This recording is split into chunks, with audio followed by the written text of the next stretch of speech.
He's Hacker. Talk about a fried egg. I lasted about 5 minutes out there. I said, to heck with this. I'll do this in the morning. And I don't have any inside information. The lady that did it, she got in there.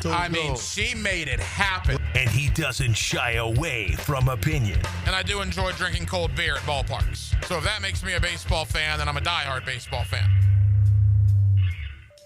It's Hacker After Dark on 1010XL.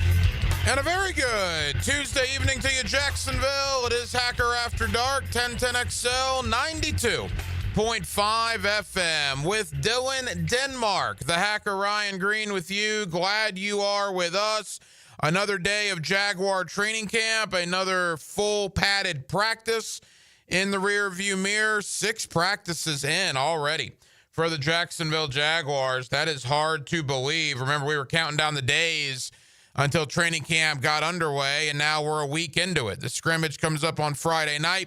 The Jaguars actually have a day off tomorrow. They'll be back at it on Thursday, the scrimmage Friday, and then 1 week from Saturday, preseason game number 1 against the Pittsburgh Steelers on Saturday, August the 9th. So we're certainly going to spend a lot of time tonight on the Jacksonville Jaguars. My Jaguar training camp one-on-one conversation is with third-year Jaguar tight end Brenton Strange. Obviously now the guy, right, in the tight end room. Evan Ingram released this offseason. Brenton Strange is the man at the tight end position here for the Jaguars. And Brenton Strange is my Jaguar training camp one-on-one. I talked to him earlier today down at the Miller Electric Center, and that conversation is coming up here in less than 10 minutes on Hacker After Dark. Also, like I told Baloo earlier there during the 2-minute drill, the 5th quarter will return this year after every Jaguar game, 2 hours after every Jaguar game. Of course, as you probably know by now, the head coach, Dave Campo, will be joining us periodically on the phone, but he and his wife are moving back to Dallas to be closer to their children and their grandchildren. Totally understand that, totally respect that. And again, we'll still have the head coach on from afar, but for the 5th quarter, Leon Searcy will be back, I will be back, and we had to go find ourselves another coach to sit in the chair of Dave Campo, and I think we did that. Gerald Ingram, 28 years as a coach, both at the college level and the NFL level. 18 years in the National Football League. He coached Fred Taylor as the running back coach here in Jacksonville for many years. He's also got 2 Super Bowl rings from his time with the New York Football Giants. I actually saw Coach Ingram out at practice today, and he was wearing the Super Bowl rings, showing off the bling. So we'll have Gerald Ingram joining me tonight to introduce him to you a little bit, the Hacker After Dark audience. He will join me a lot this year. And again, he will join myself and Leon Searcy for the 5th quarter this year on 1010XL and on 92.5 FM. And Florida State begins practice tomorrow over in Tallahassee. Seminole camp begins. Practice in the morning. Ira Chauffel, warchant.com, will join us in the 9 o'clock hour to kind of do an off-season reset of Florida State, the arrival of Gus Malzahn, the arrival of Tommy Castellanos, and everything that he has said since his arrival. How much trouble is Mike Norvell coming into the year? There's not a lot better in Tallahassee than Ira Chauffel. He's one of our main guys when it comes to Florida State, and he will join me to preview Seminole Fall Camp. That comes up again in the 9 o'clock hour. We're glad you're with us. As you can tell, we're absolutely loaded, and we are with you, Jacksonville, until 10 o'clock this evening. Every night on Hacker After Dark, we do kick it off with a big deal of the night, and Dylan Denmark. Let's do that right now. Time now for the big deal of the night. What's the big deal? What is the big deal? No, because it is a big deal. On Hacker After Dark. So, thoughts and observations on this morning's practice coming up in one moment. I did want to mention this, okay? Now, I understand in Jacksonville, Florida, we can't really be all that complimentary to one Trent Baalke, right? You say Trent Baalke and hellfire and brimstone just comes out of the eyes of Jaguar fans. You say Trent Baalke and skin will crawl all across Northeast Florida. I say the name Trent Baalke and it's probably getting your feathers ruffled right now, all right? So I understand that. Not that I'm maybe not trying to egg you on a little bit, but I do think that it is interesting. You know, I had the opportunity last week to talk with Tank Bigsby. I had the opportunity on Sunday to talk with Ventrell Miller. You're about to hear from Brenton Strange. Anton Harrison has had a really good camp, right? Antonio Johnson may win that starting safety spot opposite Eric Murray. Parker Washington has had a very good camp. Christian Braswell, for the second year in a row, is also having a very good camp. And you say, well, what does that have to do with Trent Baalke? Well, you probably can figure out that he drafted all those guys, which he did. But do you realize all of those guys I just mentioned? Anton Harrison, starting right tackle. Brenton Strange, starting tight end. Tank Bigsby, likely your starting running back. Ventrell Miller, maybe a starting linebacker. Tyler Lacey is going to play a lot on the interior defensive line. Yasir Abdullah is likely to make the team. Antonio Johnson may be a starting safety. Parker Washington is absolutely going to make the 53. And Christian Braswell may make the 53. That's 1, 2, 3, 4, 5, 6, 7, 8, 9 guys. They were all in the same draft class, 2023. All 9 of those guys. That's a good draft. I mean, say what you will about Trent Baalke, and goodness knows I've said a lot, you've said a lot, but let's give credit where it's due. That's a good draft. We always talk about not being able to judge drafts until 2 or 3 years down the road. Again, Anton Harrison, Brenton Strange, Tank Bigsby, Ventrell Miller, Tyler Lacey, Yasir Abdullah, Antonio Johnson, Parker Washington, Christian Braswell. Cooper Hodges was also in that draft, but obviously he's had horrible injury issues. It's a good draft class. That tells us 2 things. Tells me 2 things. As bad as Baalke was, and he was bad, horrible, I'm happy he's no longer here. There were a few bright spots. The 2023 draft appears to be one of them. And you do have to wait 2 or 3 years to grade a draft class. Remember what we thought of Brenton Strange and Tank Bigsby after year number 1? Don't think about that anymore, do we? We think Tank Bigsby is going to be a stud, or at least I do, and I think Brenton Strange is going to be a very good starting tight end. You got to let it play out over a 2 or 3 year stretch. And the 2023 draft class is absolutely proof of that. One of the main guys in that 2023 draft class, Jaguar tight end Brenton Strange, coming into year number 3. Evan Ingram is gone. It's Brenton Strange's job now as the Jaguar tight end. Earlier today, down at the Miller Electric Center, I caught up with Jaguar starting tight end Brenton Strange. All right, Jaguars wrapping up practice today at the Miller Electric Center, right here with Jaguar tight end Brenton Strange. Brenton, how'd it go out there today? Went good, but always looking for things to improve on, always looking for ways to get better. I like the way that we're trending towards right now, but just trying to put one step in front of the other and keep going every day. Full pads today, obviously the physicality. Do you like what you see out there from the guys? Yeah, but like I said, we always want to get better. We always want to find ways to get better. So every day it's just trying to find that 1% so we can be where we want to be first game of the year. The offseason for the fans was crazy. So many guys coming, so many guys going. For a guy like you, your teammates coming, new teammates arriving. What was it like to see the roster turnover this offseason? None of that's kind of above what I do. I just come out here every day and whatever the coaches ask me to do, that's what I do. So whoever they put on the field, that's who we go out and we'll go to war with. So obviously I'm excited with the guys that they brought in. It's a lot of good talent, and we're going to have a great year. I want to ask you about the staff in a moment, but obviously parting ways with Evan, you're now presumably the guy at tight end. What did that mean to you that the team showed that to you?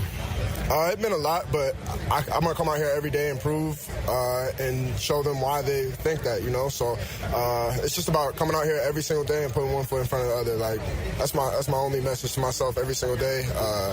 Don't focus on anything else. Do what I've always been doing. God put me here for a reason, so I'm just going to go out and do what I do. A couple of more for Jaguar tight end Brenton Strange, Liam Cohen. We hear so much about the offense. First off, what do you think about Liam Cohen himself? Have you enjoyed getting to know him? Yeah, I've enjoyed getting to know him a lot. It's pretty cool to just go up to him and like have regular conversations with him, not even ball, to have that personable side to him and being able to talk to him. And that only makes the players want to go harder for him when you have that special connection with your coach. And obviously the football aspect of it's great. He does a lot of good things for our offense and creates matchups and a lot of things for us. So I'm excited for the season. Along those lines, not to give anything away, but will it be obvious to the casual fan on Sunday the difference in the offense from what was run here the last couple of years to Liam Cohen's system? Will fans notice a difference? I think it'll be different for sure.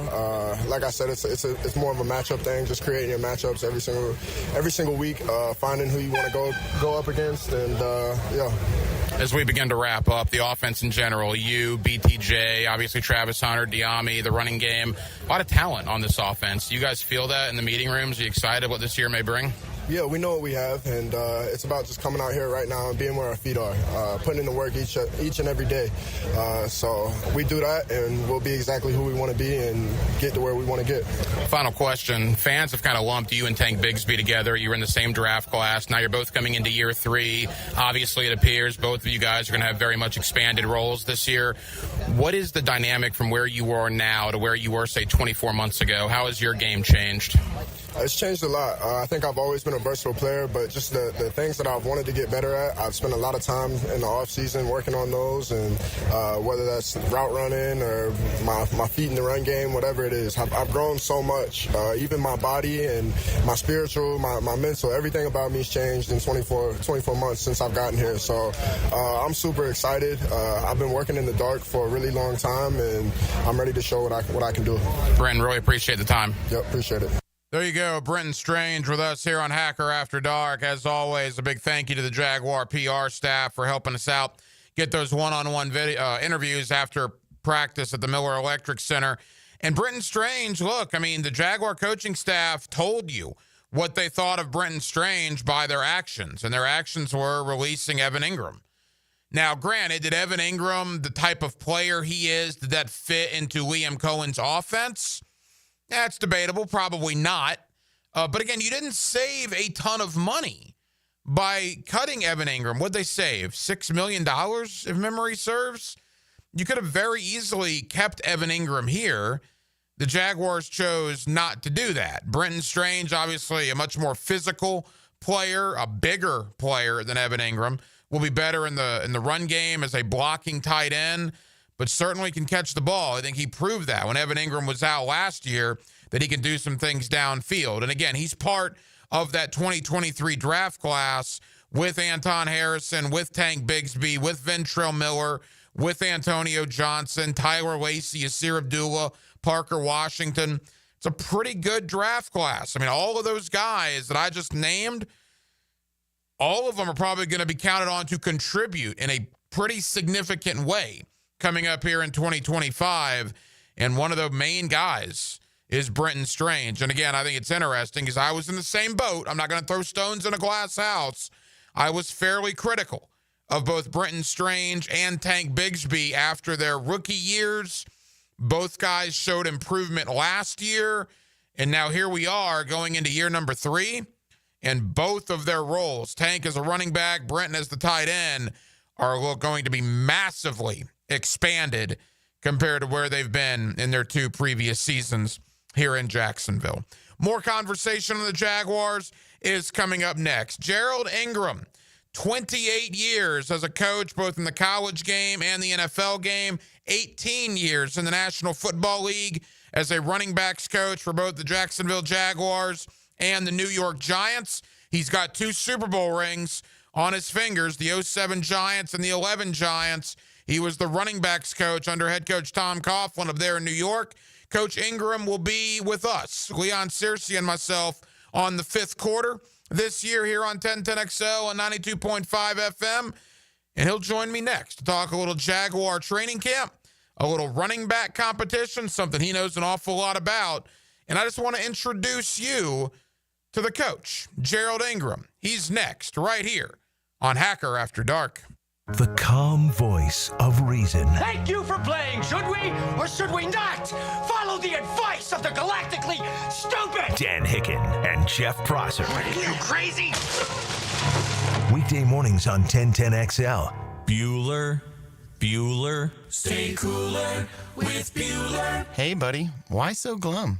Stinky ice cubes, Jason. It's all downhill from here. What? The tap water at my place smells kind of funky. Funky tap water makes funky ice cubes. I meet a nice girl, invite her back to my place for a cocktail, and blow my whole romantic gesture with a mojito that smells like dog's feet. Wait, I can totally make you way cooler.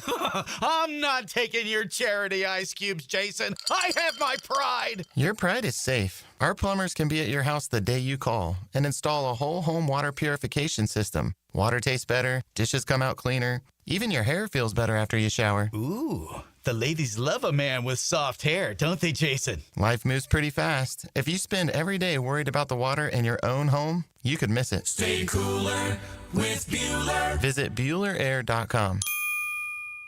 Baloo here for Smoonez Vision. Why Smoonez Vision? Well, I've been with Dr. Neil Smoonez now since I got back to Jacksonville in 2006. 37 years of experience he has. Smoonez Vision is a family organization that focuses on personal high-quality medical and surgical eye care. Dr. Catherine Smoonez is fellowship-trained in cornea and cataract surgery and all refractive surgery. Combined, that's 30 years plus in laser eye surgery. Visit SmoonezVision.com today. Care you can see. Hi, this is Dave Barker. Want to grow your hair back? IHRS, right here in Jacksonville, is the only hair transplant clinic in the Southeast to offer multi-unit hair grafting and the 45-minute PRP treatments. Grow your hair back. Call now for a free in-person evaluation. 904-777-IHRS, 904-777-4477, or visit hairforme.com.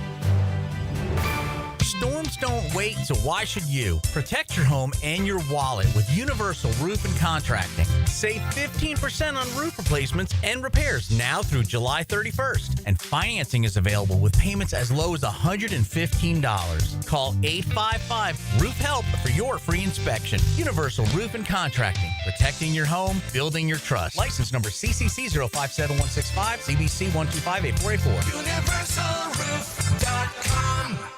After 3 years, the Hacker Fantasy League is back here in 2025. Thursday night, August the 21st at Twin Peaks on Atlantic and Kernan, the HFL is back. Be listening to Hacker After Dark for your chance to enter. It all comes down to Daytona and the Coke Zero Sugar 400 race weekend, August 22nd and 23rd. Answer this question for a chance to win a family 4-pack of tickets to the Wawa 250, powered by Coca-Cola. Friday night, August 22nd. Who was on the pole position for last year's Coke Zero Sugar 400? Text the driver's last name only to 641-1010 for a chance to win tickets to the Wawa 250, powered by Coca-Cola, August 22nd. This is Greg Huntington, a.k.a. The Mangler. I'm on the winning team at Waste Management. WM is the largest sustainability company in North America. If your business needs sustainable environmental services for waste removal and recycling collection, then you can count on the industry leader of WM to deliver results. Your services will be completed in a timely, safe, and eco-friendly manner. Go to WM.com/Duval. That's WM.com/Duval and get signed up today. If anyone can talk trash, it's the Mangler.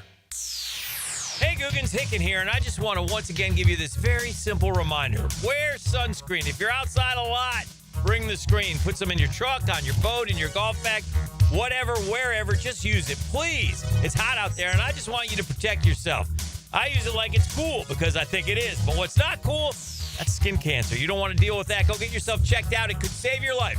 Go to beachesdermatology.com and schedule your appointment today. That's beachesdermatology.com. The 2025 NFL season is just around the corner, and we can't wait for you to be back at the bank.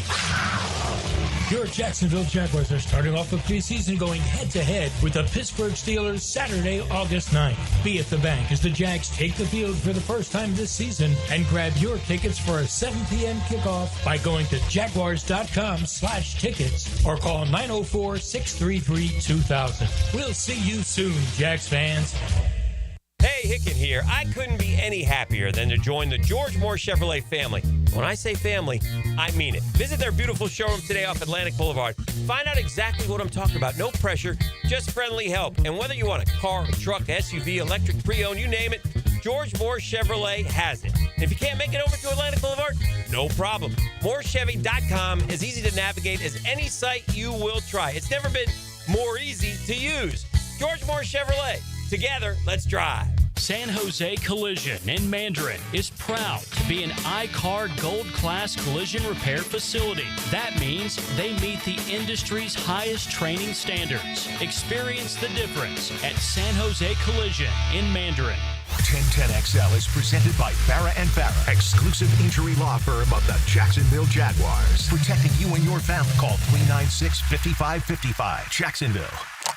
Now, another great guest on the Checkmate Coatings phone line. Hello. Your floor's missing piece.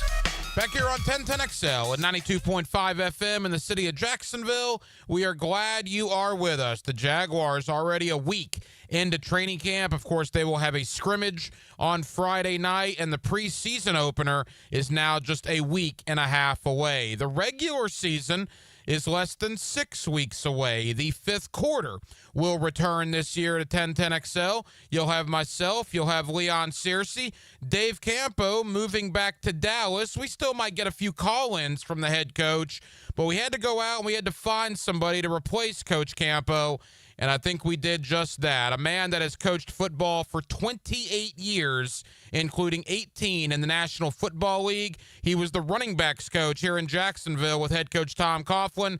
Coach Gerald Ingram joins us here on Hacker After Dark. Coach, how we doing? We're doing wonderful. I'm blessed to be around some great people, and I've always enjoyed listening to you guys, you know, before the game, after the game, during the game, and after the game. Such a great group of people that you have there. And we all love football. We love Jacksonville, and we're looking forward to having a phenomenal year this year. But, you know, from what I have to give from a coach's standpoint, that's what I have. Well, Leon and I are certainly happy to have you, Coach. Again, Gerald Ingram, a man that coached 18 years in the National Football League as a running backs coach, will be joining Leon and I for the fifth quarter this year. Coach, for people that don't know, you were the running backs coach basically everywhere with Tom Coughlin. You were here from 1995 to, 2002. You coached some great players here in Jacksonville. You also went with Coach Coughlin up to New York as well. Talk about your career in the NFL. I've been blessed in the NFL, you know, here as a young coach, you know, early days with James Stewart and, you know, James Stewart, Natron Means, and then Fred Taylor, Tavian Banks.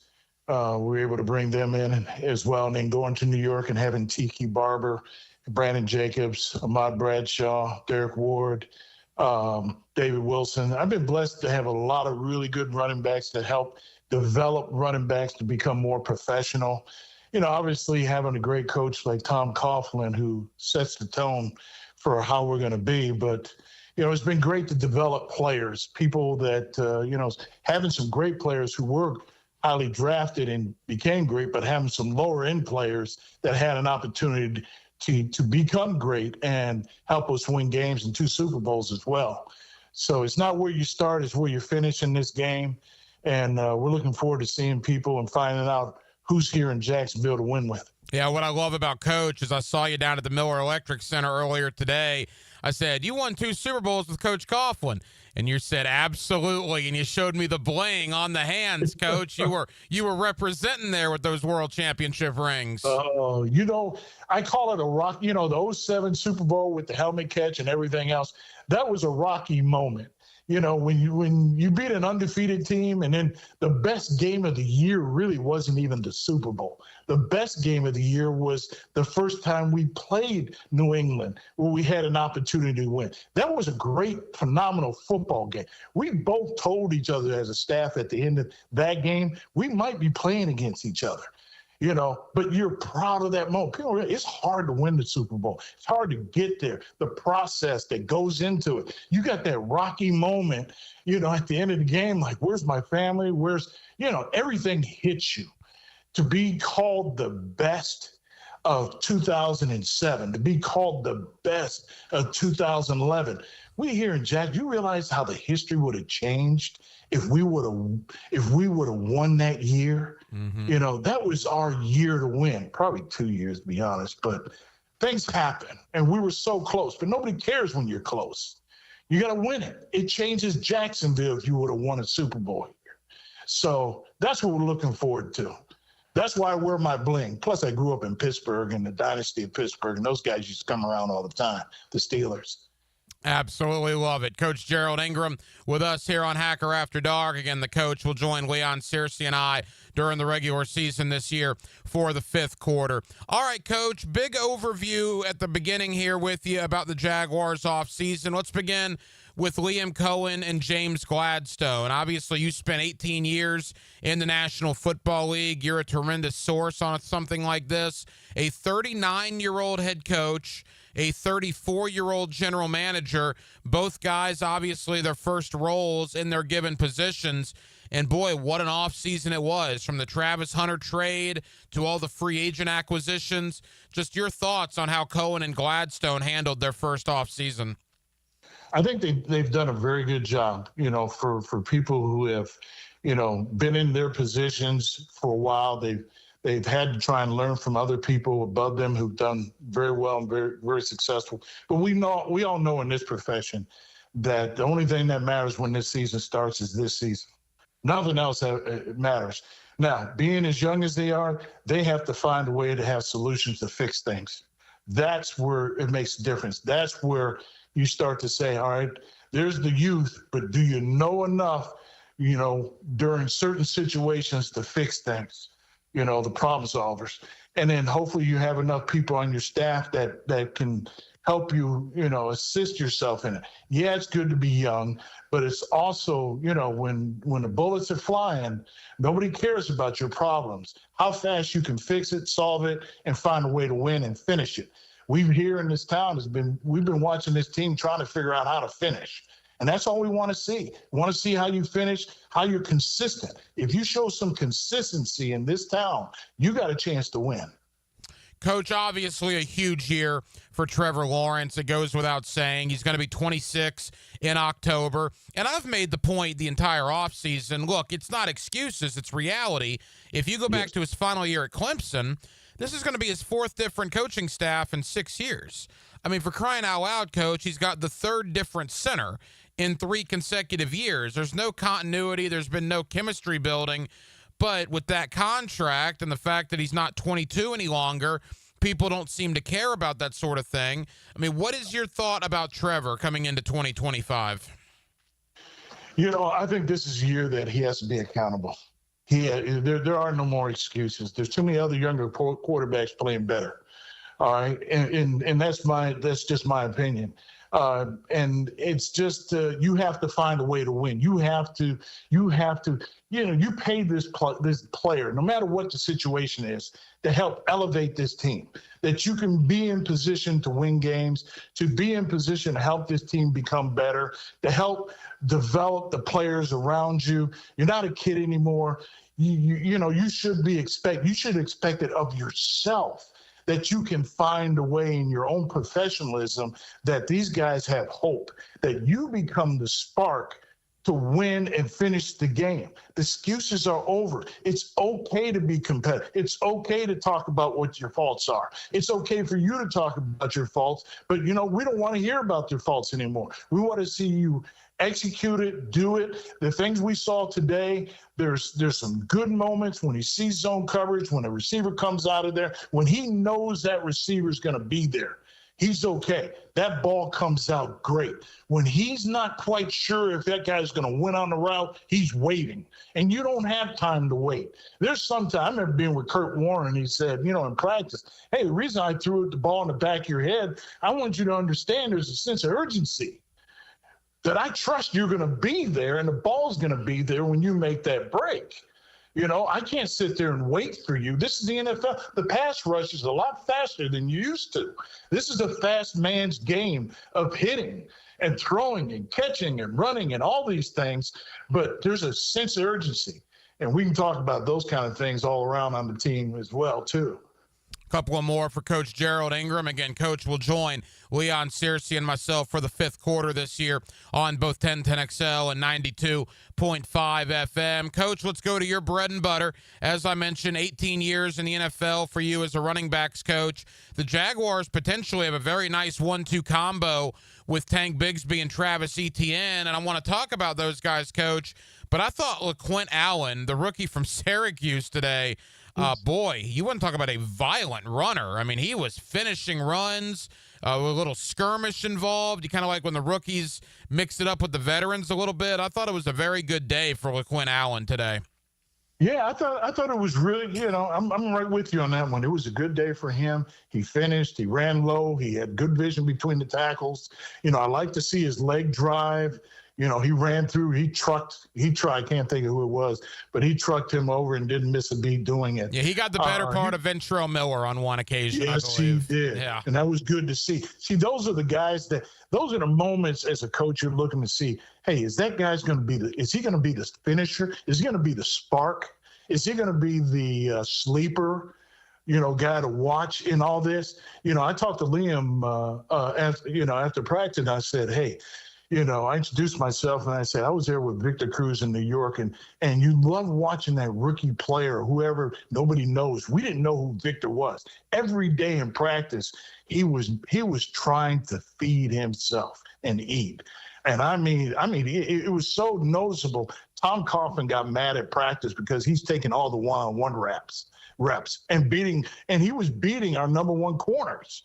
You know what I mean? Is this kid and the other kid, from Arkansas, who's a big banger, like to see what he can do. I saw a little bit of glimpses of him, but it's good to see these young guys try to find a way, because it also gives these older guys a little bit of spark to them and say, yeah, okay, maybe this guy is the future or not. Maybe I got to step my game up. Best thing you have in the NFL is competition this time of day.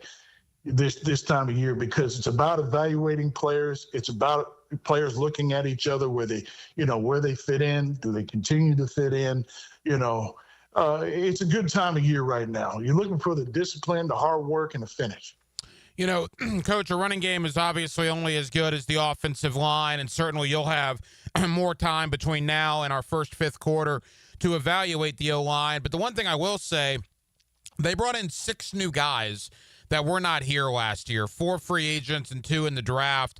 You bring those guys in with the Anton Harrisons and the Walker Littles and the Ezra Clevelands. It's going to be interesting, as we always talk about cohesiveness, chemistry, knowing what the man next to you is going to do on the offensive line. Well, the Jaguars are going to have to figure that out pretty quick, Coach, because there's a lot of new guys at that position. Yeah, there is. I feel, today there were times I felt pretty solid about inside. I'm still concerned about the outside guys, the tackles, the consistent play. There's still too much too high play, and guys not bending their knees.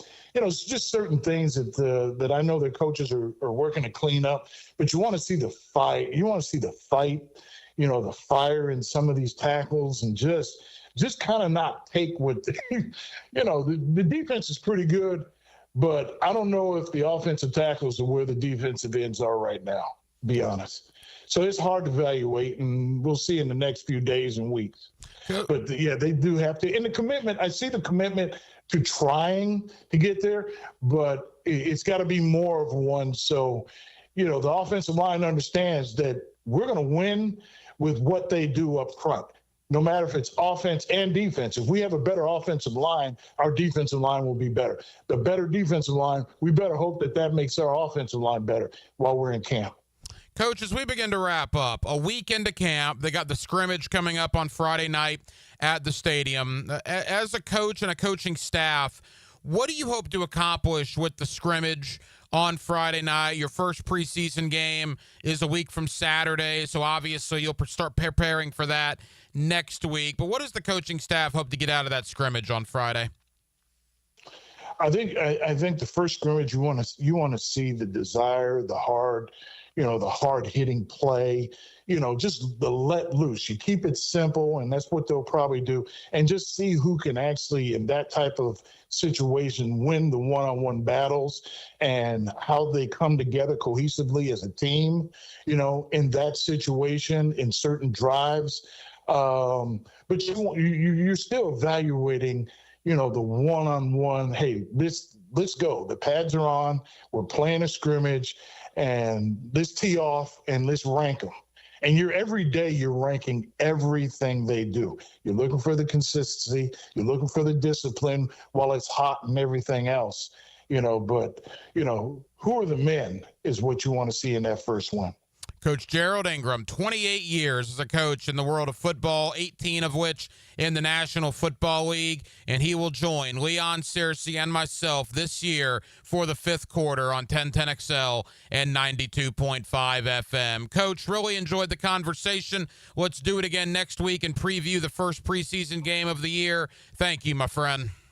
Look forward to it, Ryan. It's great to see you out there. What a wonderful smile you got, dude. You have got a great smile. I can see where your kids love you.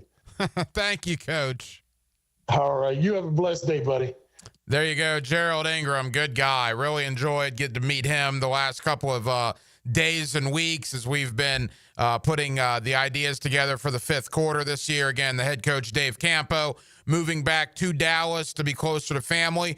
Don't worry, we'll still have the head coach on. I know he's still going to do some stuff with Prime Time. I'm certainly going to have the coach on as much as he's willing to come on Hacker After Dark. But for the fifth quarter, for after every Jaguar game, we needed to find another coach. And Gerald Ingram is certainly that. 28 years as a coach in football, both collegiately and in the NFL. 18 of those 28 years in the National Football League.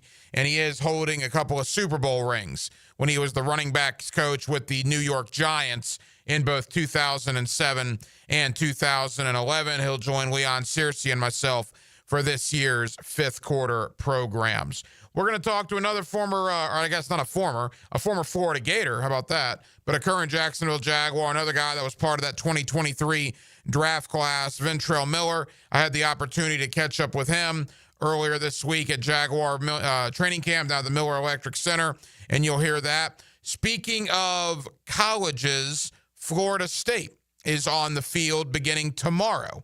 The Seminoles begin fall camp tomorrow.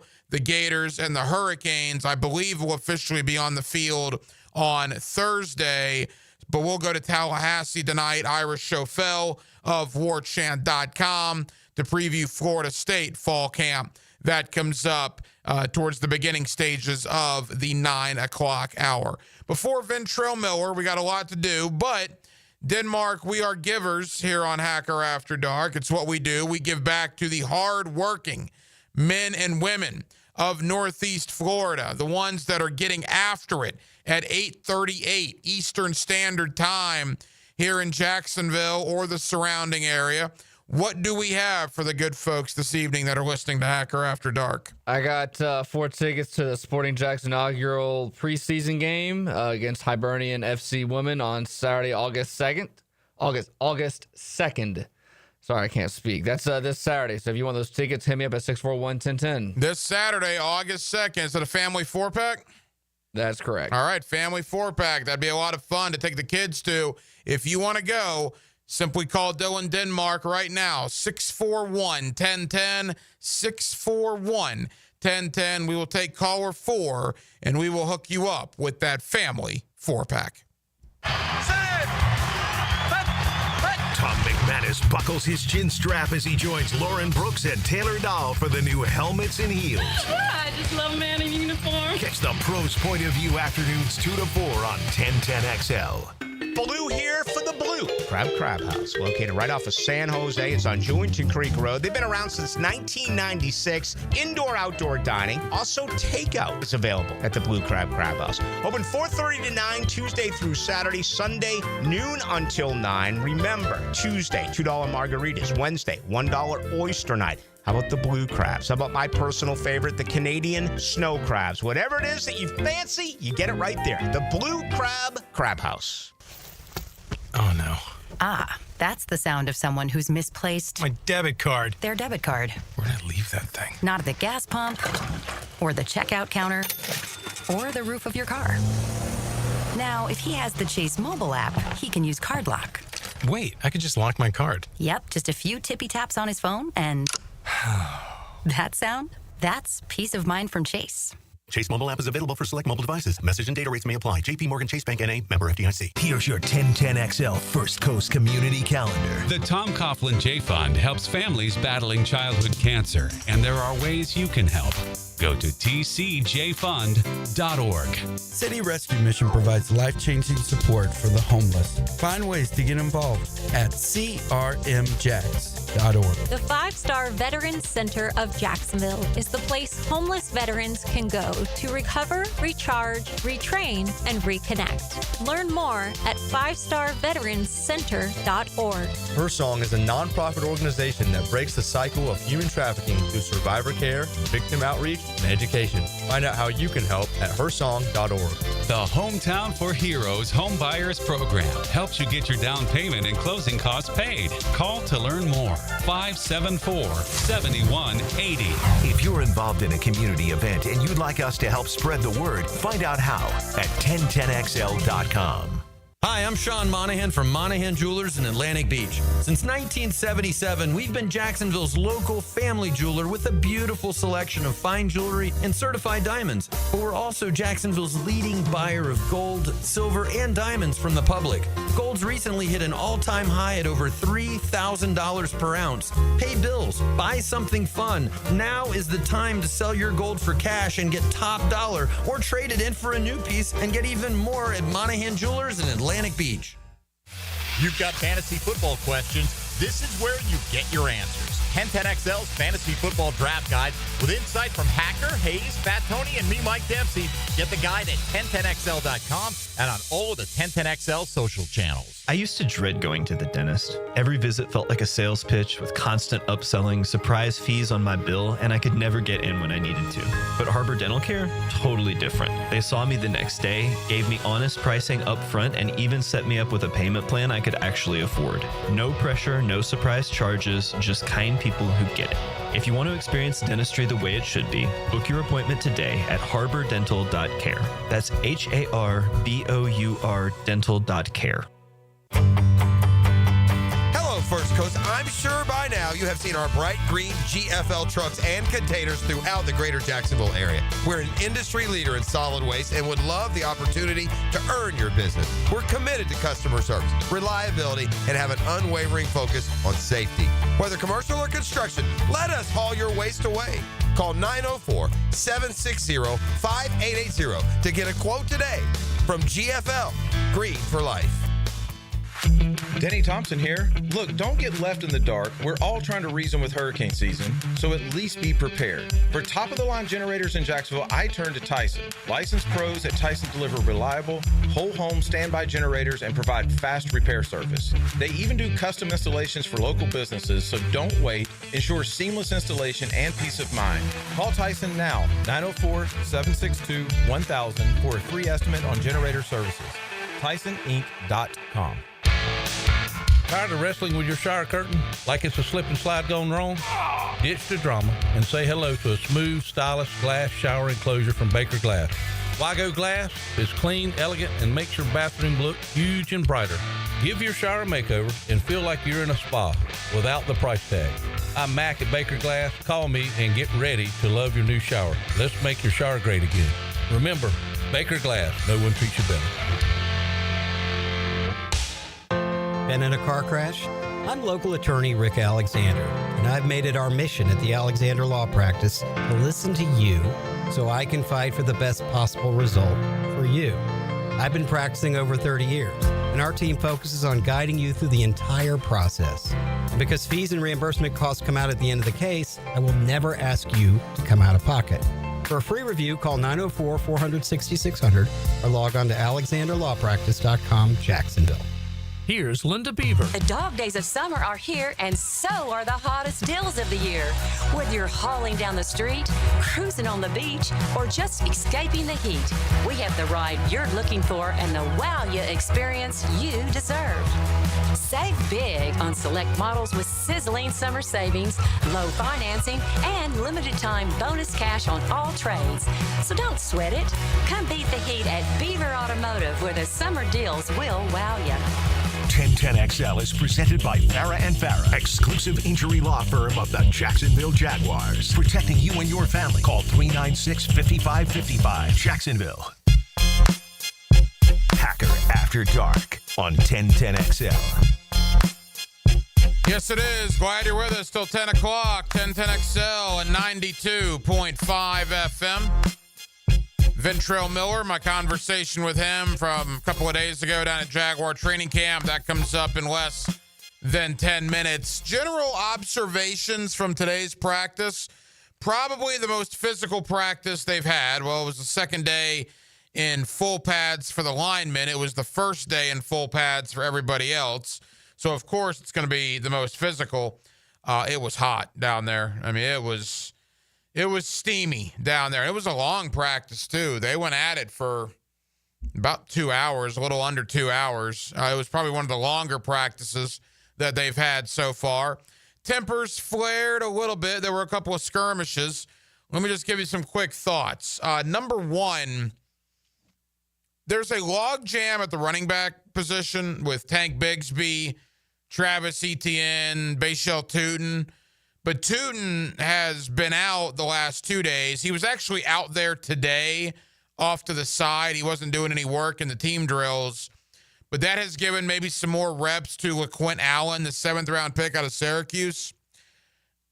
I don't know if this guy is going to be any good or not. But what I can tell you is this. That dude runs angry. He put a shoulder into, I believe it was Savage yesterday, that kind of got my attention. And then today, I believe it was him mixing it up with some of the veteran linebackers in what you would call a skirmish. And then there was one instance, now, to Ventrell Miller's defense, and we're about to play an interview that I had with him from a couple of days ago. To his defense, he kind of left his feet for some reason. And LaQuint Allen decided that wasn't happening on his watch. So LaQuint Allen had a little leverage on this. So I don't want it to seem like he steamrolled Ventrell. But LaQuint Allen got the better end of that hit with Ventrell Miller. It was a noticeable deal when a rookie running back kind of plants a third-year linebacker. Now, I'm sure Ventrell will, I won't say revenge, but Ventrell might have his moment with LaQuint Allen the next time they're in full pads. Who knows? But today, LaQuint Allen, it was noticeable that he was getting after it in the running game. And I'm sure the offensive coaches absolutely love seeing that out of a 7th-round rookie. I hated it for Hunter Long. Again, he left practice at literally the very end. It might have been the last play or the second to last play with, I believe, what's being described as an ankle. Now, he did walk off, I think, gingerly. So we'll see. Hopefully it's just a sprain. I mean, again, we got 5 or 6 weeks till Carolina, because prior to that, Hunter Long had a very good practice. In fact, I tweeted that out earlier. In the practice, he had a great catch in the corner of the end zone, out jumping Dewey Winger. Dewey was in prime position for the ball. I mean, Dewey had great coverage. Hunter Long just made a play. It was a terrific play. So hopefully the ankle at the end of practice isn't that big a deal, because all of a sudden now, and again, I wouldn't expect Johnny Munt to be out for a while. He's missed some time. Now Hunter Long with, I believe, an ankle is probably going to miss some time. Who knows? Getting a little thin at the tight end position. I mean, you got to have bodies out there for the preseason, right? And I don't know how much you want to put Brenton Strange out there. Probably not much at all would be my guess. So I wonder if they might bring in a tight end. We'll see. Again, because Johnny Munt has missed a couple of days. Hunter Long, we'll see. But those were the 2 free agent acquisitions at the tight end position. I said this earlier as well. I think all the talk about Ezra Cleveland losing that left guard job at the beginning of the training camp, or really the entire offseason, I get the vibe that somebody forgot to tell Ezra Cleveland that, because I think Ezra Cleveland's been pretty good. I mean, has he been all pro? I don't know. It's July. But when I've seen Ezra Cleveland out there, I think he's been pretty good. Walker Little, ups and downs. Hainsey, I think, is okay. I don't mind Hainsey, at least what I've seen in the one-on-one pass drills. Macari has not practiced the last couple of days. They're being more cautious with him than anything else. And I think Anton Harrison's been good. I think Anton probably got the message that Liam Cohen was sending during OTAs when Liam Cohen came out and basically said Anton can be really good when he wants to be. I mean, that was kind of a shot across the bow at Anton to get his attention. I believe it did get his attention. And I think Anton's had a pretty good start to camp. And again, that goes back to that 2023 draft class I started the show off with. Anton Harrison, Tank Bigsby, Brenton Strange, Tyler Lacey, Yasir Abdullah, Antonio Johnson, Parker Washington, Christian Braswell, and the guy you're about to hear from, Ventrell Miller. That's 9 guys in the same draft class that have all made the roster the last couple of years, and it wouldn't shock me if all 9 guys made the roster again here in 2025. That is a productive draft that Trent Baalke, to his credit, he doesn't get a lot of credit here, but at least in the 2023 draft, it appears that certainly has gotten a passing grade when we look back on it now 2+ years later. 4th round pick in that draft was Ventrell Miller, former Florida Gator, current Jacksonville Jaguar. Earlier this week, I caught up with Ventrell down at the Miller Electric Center. Jaguars wrapping up a Sunday practice at the Miller Electric Center. We got Jaguar linebacker Ventrell Miller with us here on 1010XL. Ventrell, how'd it go out there today? Yeah, it was a pretty good day today. Flew around, made some plays today. Stack another day tomorrow. You know, we always talk about the changeover in this roster with a new coaching staff. Obviously, you're one of the holdovers. What's it been like having so many new guys in the locker room this offseason? It's been smooth. Like I said, trying to trickle around in the locker room, get to know everybody. Come out here, communicate on the defense, so it's just easier to talk to the guys. So it's been smooth. Well, I guess in the linebacker room, you really think about it, and it's you and Foye and Devin and Chad. You welcome in Jack Kaiser, a couple of other guys. There's still a lot of continuity in that linebacker room. How helpful is that? Yeah, pretty much the same group. We got everybody connected in that group, so it's a good linebacker room. Like I said, we do good communicating, and it's continue to build on that with the young guys as well. A lot of people are wondering about Anthony Campagnoli's scheme, not obviously to get too much into it, but will it be obvious to casual fans, Ventrell, what we saw last year compared to what we saw this year? Will fans watching on Sunday be able to see a noticeable difference? Yeah, I definitely think it'll be a noticeable difference. It's a lot more. I feel like we're a lot more aggressive attacking, but we'll see. We'll see when we get out there, but I'm excited about the defense for sure. Speaking about Anthony Campagnoli, what do you like about him? He brings energy. He's just like me, I feel like. Just bringing that energy. Very passionate about the game. Coaches you hard. Wants you to be great. So definitely great to have a coach in the building. Same question, Liam Cohen. What do you like about the new head coach here in town? Pretty good guy as well. We got the team meetings and all that. We get to talk around. Also see him in the defensive meeting room. That's one of the first times I've seen that. Just offensive guy minded. Just being in the defensive room. But it's been smooth to be around, taking care of the guys, and it's been pretty smooth. A couple more for Jaguar linebacker Ventrell Miller. Wasn't that long ago you were the young guy? Yeah. Now year 3, you know, I mean, what's Ventrell Miller's game now compared to when you arrived here 2+ years ago? I feel like just more knowledgeable of the game. Still feel like I got that. I'm flying to the ball. That's a natural for me. So just being a playmaker, finding the ball wherever it goes, and just trying to help my teammates win the game. Yeah. Competing against this offense, I mean, obviously a lot of speed with Travis Hunter, Diami, BTJ, go on down the line. What's it like competing against these guys every day? Yeah, we definitely got some guys. They definitely help us come out and be better. So definitely glad to have those guys. Like I said, they compete. We get better from it. So. Motivation after last year? Obviously, it didn't go the way anybody wanted. You're one of the holdovers, played a lot of football last year. Is there a motivating factor coming into 2025 for you guys? Definitely to be better than what we did last year. Had that chip on our shoulder. I know people just think we're not going to come out and like I said, new coaches coming in think we're not going to win now, but just the mindset, having the mentality to get everything right now and count. And like I said, be ready to win now. Final question. I think I'm contractually obligated to ask you about Travis Hunter. What's it like to have a guy on defense sometimes, offense the other? You're competing against him. Yeah. You're playing with him. That's got to be an interesting dynamic. Yeah, it's definitely an interesting dynamic. I told him today he was back-to-back on the dark side, so 2 days on the dark side. It's good to see him on defense for sure. But like you said, when he's on offense, we competing with him. But it's crazy to see, but yeah, he's doing a good job at it for sure. I wouldn't be doing my job if I didn't ask Ventrell Miller about the Florida Gators. Alrighty. What about Billy Napier? You're number 4 down there in Gainesville. A lot of height this year. Y'all know they're gonna give us the toughest schedule out there, but we understand. We're gonna take it day by day. But I'm excited for those guys. A lot of height, so I'm excited to see what them boys do. And DJ Lagway, a lot of excitement about DJ Lagway. Have you had a chance to meet him, talk to him at all? A little bit on the phone. I was on the phone with one of my other guys, Tyrese South, but I got a chance to speak to him. I told him I was a fan. So, but excited to see how he's developed his next year, his sophomore year. So excited to see what he's gonna do. Ventrell, appreciate it, buddy. All right, appreciate y'all. Thank y'all. He's not Fat Albert, he's Fat Tony. And by the way, he's not fat, it's just a cool name. Fat Tony. 10 to noon weekdays on 1010XL. If you are an experienced electrician looking for your next big opportunity, look no further than the Miller Electric Company, a trusted name in the industry for over 96 years. At Miller Electric, we tackle the biggest projects in the city, offering you the chance to showcase your skills on a grand scale. We believe in rewarding hard work with the best pay, top-notch benefits, and an unbeatable culture where people actually care about each other. Take your career to new heights with Miller Electric Company. Apply today at millercareers.com. Miller Electric, an equal opportunity employer. If your house feels like a Florida swamp and your thermostat's just throwing out suggestions, then it's time to call Duck Duck Air Conditioning. They showed up fast, fixed it right, and even cleaned up after. My house is finally chilled, and so am I.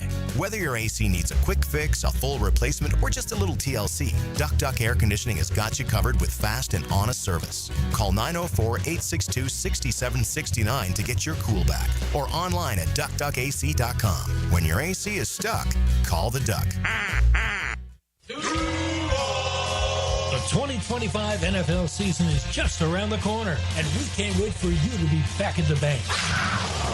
Your Jacksonville Jaguars are starting off the preseason going head-to-head with the Pittsburgh Steelers Saturday, August 9th. Be at the bank as the Jags take the field for the first time this season, and grab your tickets for a 7 p.m. kickoff by going to jaguars.com/tickets or call 904-633-2000. We'll see you soon, Jags fans. The flagship station of the Jaguars. WJXL AM Jacksonville Beach. WJXL FM Jacksonville Beach. You've got a lot on your plate. The last thing you need is car trouble. At Maxie's Mechanics, we help you keep your cars, trucks, and SUVs running safely.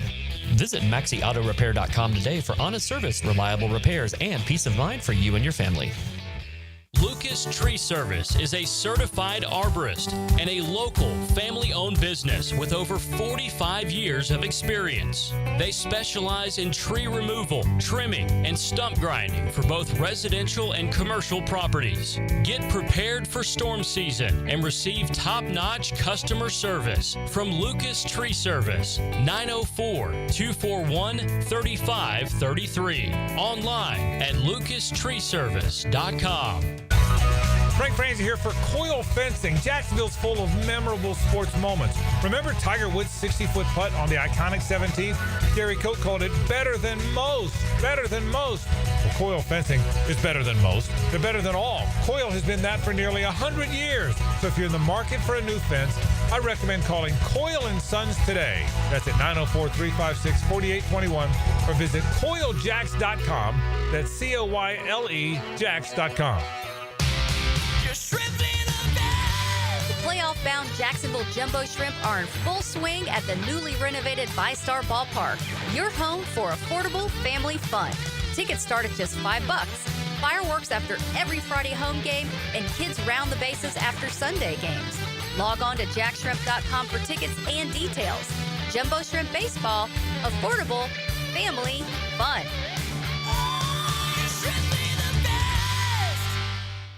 Hi, folks. Jason Parker here with Performance Painting. Ever wonder what to do with leftover paint that you don't want? Here's a few options. Paint can be placed in the regular trash if it's dry. Simply stir in kitty litter to a thick consistency. Then wait a few days with the lid off till it dries. Also, if the paint is good, there's many charities or churches that would love to have it. If you'd like more tips or have a project, we'd love to help. go to performance-painting.com. Performance Painting, repair, protect, preserve. Performance Painting. As a Florida homeowner, you're no stranger to mosquito problems. And although it's tempting to use DIY methods to get rid of them, mosquitoes are relentless. That's why it's important to enlist the help of the mosquito experts at Florida Pest Control. At Florida Pest Control, we offer specialized treatment solutions that are effective against mosquito infestations and are committed to keeping our customers protected year-round. For your free quote, give us a call or visit flapest.com today. Florida Pest Control, your local mosquito control experts. Hi, this is Dave Barker. Want to grow your hair back? IHRS, right here in Jacksonville, is the only hair transplant clinic in the Southeast to offer multi-unit hair grafting and the 45-minute PRP treatments. Grow your hair back. Call now for a free in-person evaluation.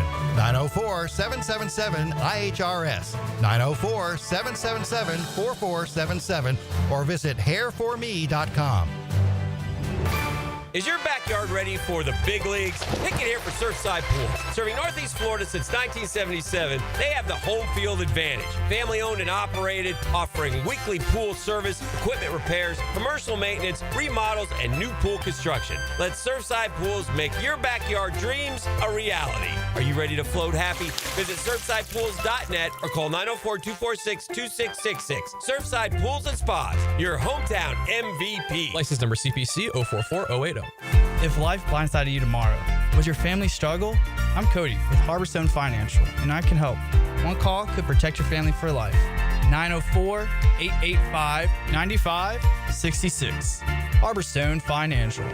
1010XL is presented by Farah & Farah, exclusive injury law firm of the Jacksonville Jaguars. Protecting you and your family. Call 396-5555. Jacksonville. This is Hacker After Dark on 1010XL. Halftime, Hacker After Dark, 1 hour down, 1 hour to go. We'll take you up till 10 o'clock as we do every night right here on 1010XL and on 92.5 FM. A reminder, the Hacker Fantasy League is back after a 3-year hiatus. Thursday night, August the 21st, Twin Peaks is the location there on Atlantic and Kernan. More details in the coming days. We will probably start giving away spots to the 2025 Hacker Fantasy League, probably beginning of next week, I think is when we're going to start giving away spots. There are 16 spots this year. If you think you're the best fantasy football player that listens to 1010XL, be listening next week to Hacker After Dark for your chance to enter the 2025 Hacker Fantasy League. Jordan Dugo, Generation Jaguar, at the bottom of the hour as we'll continue the Jaguar training camp conversation. Before that, in less than 15 minutes, we will go to the state capital, to Tallahassee. My buddy Ira Chauffel of warchant.com as Florida State hits the practice field tomorrow. Mike Norvell coming off just a disastrous 2-10 campaign in 2024. Their first practice of fall camp is tomorrow over in Tallahassee. So we will preview that with Ira Chauffel of warchant.com. That comes up in less than 15 minutes. Billy Napier met the media today down in Gainesville. I believe the Gators' first practice will be Thursday. And they will probably be without DJ Lagway. Lagway was among, I believe, 5 guys that Billy Napier listed as day-to-day. That'll be in a kind of a maintenance program, if you will. Basically verifying what we were telling you last night and what the rumor was dating back to the weekend, that there was an issue with DJ Lagway. And it appears to be a lower leg issue. Now, Florida's not releasing what it is because they never release what it is until they absolutely have to. And they don't have to until week 3 when the conference slate opens against LSU with the injury report. So, is it a foot?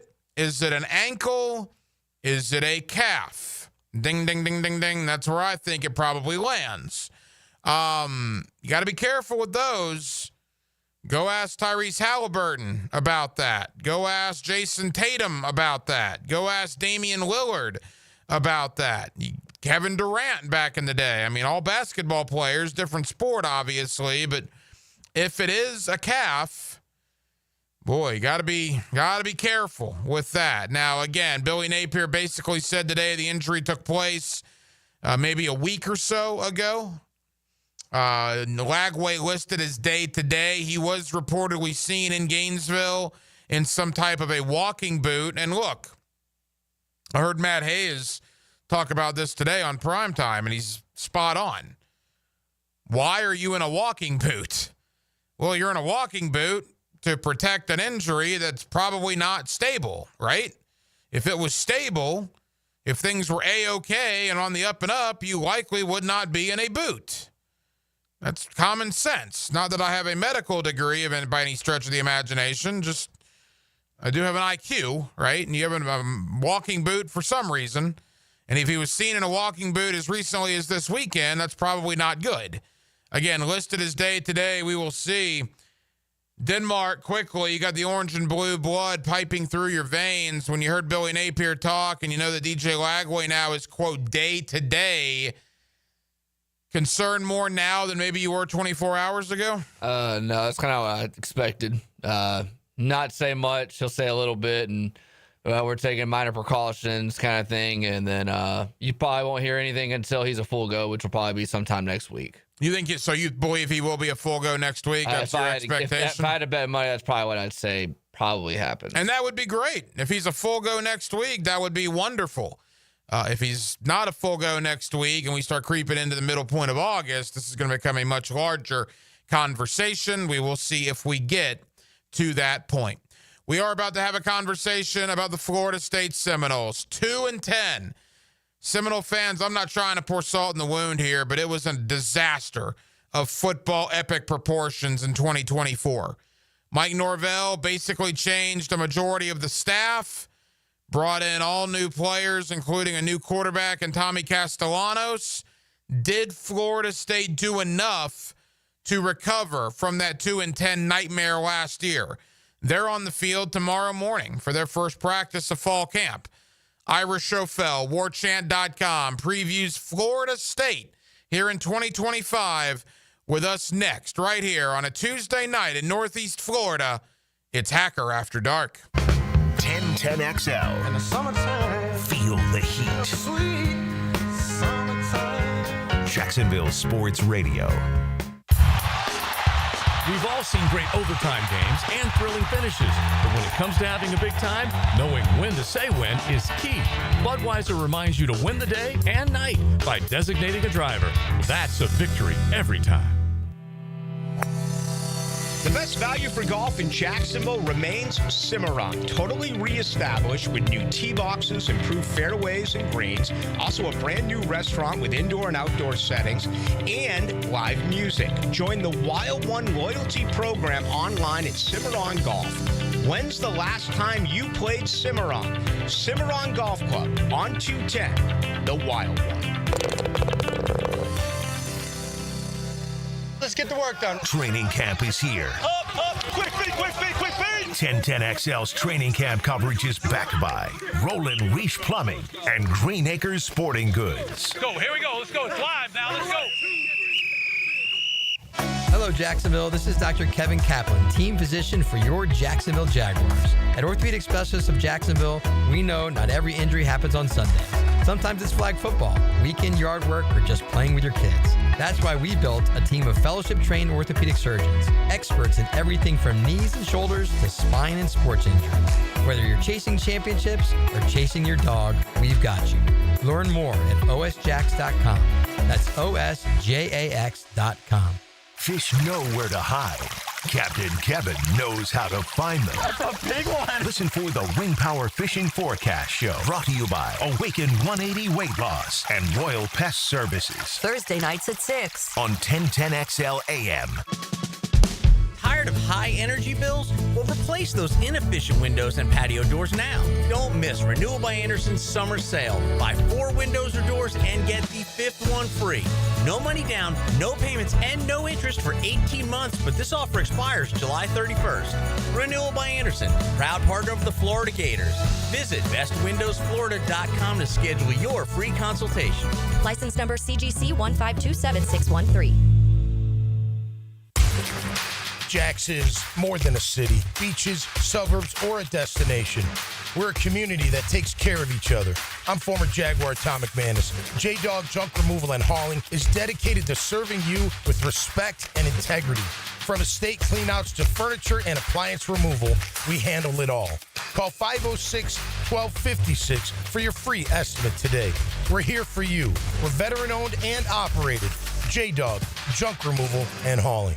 Blue here for the Blue Crab House, located right off of San Jose. It's on Jewington Creek Road. They've been around since 1996. Indoor-outdoor dining. Also, takeout is available at the Blue Crab House. Open 4:30 to 9, Tuesday through Saturday. Sunday, noon until 9. Remember, Tuesday, $2 margaritas. Wednesday, $1 oyster night. How about the blue crabs? How about my personal favorite, the Canadian snow crabs? Whatever it is that you fancy, you get it right there. The Blue Crab House. Lauren Brooks here from Helmets and Heels. Circa Resort and Casino has 2 epic pro football contests, Circa Million and Circa Survivor. Circa Million, pick 5 games weekly against the spread for $1 million grand prize. Circa Survivor, 1 pick a week, no spread. Last one standing wins $15 million. Enter at any Circa in Nevada, play anywhere. Sign up for either and get 50% off a 2-night stay. Helmets and Heels will be live from Circa in Vegas on August 22nd. Full contest details at circasports.com and the 1010XL homepage. Mike Dempsey for Apex Roofing and Contracting of Jacksonville Beach. If your roof's got any damage, if it leaks, if it's just old and ugly, call my friends at Apex Roofing. But Mike, roofs are so expensive. It's true, quality roofing is not cheap, but Apex Roofing has up to 100% financing available, so you don't have to compromise quality for budget. Apex Roofing, no shortcuts, no stress, just quality work with financing available. Reach for the peak with Apex Roofing and Contracting in Jacksonville Beach. ApexRoofingFL.com. Guys, want a golf course fairway quality lawn? TopDressing.com just landed in Jacksonville with the golf course secret for St. Augustine grass homeowners. A patented process that aerates and turns your turf into a fairway stunner. Serious golf course technology, but in your yard. Less water, tighter cuts, total neighborhood domination. No one else scores a perfect 10 lawn. Hit TopDressing.com now. You will own the block. Top dress your yard like the pros with TopDressing.com. 1010XL is presented by Farah & Farah, exclusive injury law firm of the Jacksonville Jaguars. Protecting you and your family. Call 396-5555. Jacksonville. Now, another great guest on the Checkmate Coatings phone line. Hello. Your floor's missing piece. Back here on 1010XL and 92.5 FM in the city of Jacksonville. We are glad you are with us. Boy, Jaguar training camp has gotten most of our attention. They're into week 2. We got a scrimmage coming up at the stadium on Friday night. But if you look at that sports calendar, we're now inside a month away from the college football season kicking off. And we are this week opening up camps all over the country, which includes Gainesville, Miami, and Tallahassee. We will talk Gators. We will talk Hurricanes this week. But right now, it's all about the Florida State Seminoles. Trying to pick up the pieces from that 2-10 season last year. Ira Chauffel, warchant.com, always kind enough to stop by and talk with us. The Seminoles start camp on Wednesday. Ira, I hope your offseason went well, man. How are you? It did go good, and I think picking up the pieces is a pretty good metaphor for where Florida State football is right now. I missed a lot of things about football season, not being here in the summer months and the spring months. One thing I might have missed the most is your War Chant post-game show that you and Corey Clark did last year. That was must-watch viewing for me after every game. It was absolutely hilarious. Ira, you've covered this team as close as anybody for decades, man. It's been 7-8 months now. I mean, can you still put your finger on what happened last year? And real quick, last year was unique with that post-game wrap story because we got a lot of compliments from like Clemson fans who enjoyed watching it, Miami fans who enjoyed watching it. So yeah, a little bit different. But no, it's been a lot going on. I mean, Mike Norvell, you got to give him credit. He did clean house. 6 new assistant coaches. You got new coordinators on both sides of the ball. You've got a very new roster, brought in over 50 new players, over 30 new transfers, and then 20 or so high school players. And it's just they shuffle the deck, and we'll see if they draw better cards this year than they did last year. Mike Norvell, obviously want to talk about him for a little bit now. Coming off a 2-10 campaign, you had to do something. And as you said, new coordinators, a lot of new staff. Do you like the additions that Mike Norvell made? Yeah, I do. I think the Gus Malzahn was a little bit out of left field. I remember when the search started to replace Alex Atkins, who was fired after that Notre Dame game last year. My boss said he was hearing Gus Malzahn, and I was like, really? He was still coaching at UCF, and I just didn't think that would be a move in the cards. But I've talked to Gus since then, and it really kind of the timing was perfect. He realized, after his first couple years at UCF were promising, but last year they went 4-8, and he just felt like things were starting to go in the wrong direction, and he was not happy being a head coach right now in this environment with the transfer portal and agents and all this stuff going on. So it just kind of was a unique timing where Mike Norvell was talking to him about different candidates for the offense coordinator job. And at some point he just said, hey, would you be interested? And sure enough, he was. So it's an interesting hire from the standpoint of, here's a guy that, was a head coach at Auburn for a long time, coached against Florida State in the national championship game just 11, 12 years ago. And so I don't think it was somebody many of us expected. But I think it was a smart move because what it's really done is it's allowed Mike Norvell to really hand over the offense. I mean, this is Gus Malzahn's offense. He's calling the plays. He runs the offensive staff meetings. He gets input from Mike Norvell, but he's running the show on that side of the ball. They handpicked their quarterback in Tommy Castellanos, who actually started his career at UCF under Gus Malzahn. So there's a lot of familiarity there. Then they built from there. But I just think that was really smart, just in terms of giving Mike Norvell a chance to step back and be more of a CEO head coach. And I think Gus Malzahn likes being an OC again. So there's a lot to like on that side of the ball. On the defensive side, they brought in Tony White from Nebraska, who had really done a good job those last 2 years at Nebraska. Before that, he was at Syracuse. Brings a different defensive scheme. It's more of a 3-3-5, but he'll bring pressure from a lot of different angles. It's kind of a high pressure, high leverage kind of defense. And he brought two of his assistants that were over there at Nebraska before, so he's got some continuity with his staff. And they had a couple holdovers. So overall, I think it's it's not. I'm not going to tell you it's one of the best staffs in the country, or may not even be one of the best staffs in the ACC. But I think coming off a 2-10 season, I think they did about as good a job as they could. Ira Chauffel, warchant.com, with us here on 1010XL as the Florida State Seminoles begin their camp on Wednesday. Look, a conversation I've had with Seminole fans the entire offseason. If this is a 6-6, 7-5 type campaign, that is a gigantic improvement, Ira, off of 2-10. But is that enough of an improvement for Mike Norvell to be around in 2026? 7-5, I think, is dicey. I think it's possible. Partly depends on how the games look. 6-6, I think, would be tough. Like, yeah, you're right. I mean, in any other world, if you go 2-10 and then the next year you're 6-6, you'd say, okay, well, that's, there's some progress there. But the two problems are, this wasn't a mess he inherited. He didn't come in and go 2-10.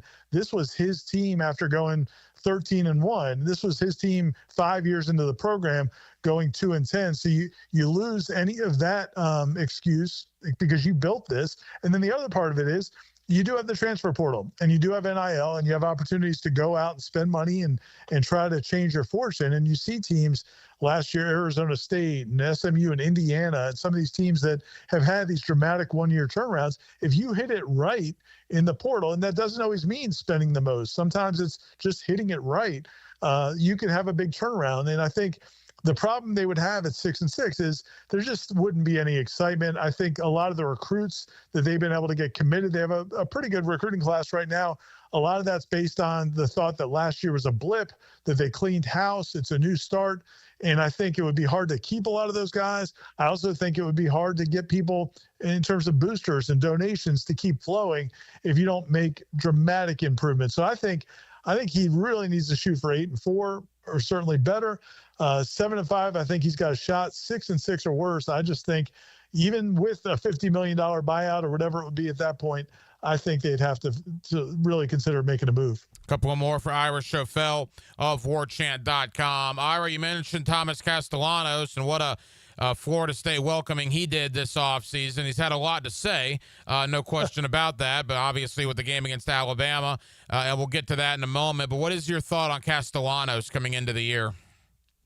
Yeah, I think their season's probably going to rest on how he does. I mean, the nice thing about Tommy Castellanos is he's going to make plays. The difference last year with DJ Uyunglele was they brought in DJ thinking they could run the football and that they would have a good defense. And then DJ would just kind of manage the game, hit some big shots, plays off play action, but just really depend on a power running game is what they thought they were going to have. They couldn't run the ball at all, it turned out. And then they had a bunch of injuries. And now he was just a sitting duck back there. He couldn't make plays with his legs. So he had no chance. Well, this is, with Tommy, he's going to make plays. I mean, now he may not be the most accurate passer in the world. He may turn it over some, but he's going to make plays. I think what it's going to come down to, how much success they have, whether it's 6 wins, as you said, or maybe it's 9 or 10 wins, is going to be, do you get Tommy the playmaker, which they should, because they're really building this offense around him, as opposed to last year at Boston College with Bill O'Brien, it was the exact opposite. They tried to put a square peg into a round hole. This is all built around Tommy Castellanos. It's going to be designed to use his skill set as a runner and thrower.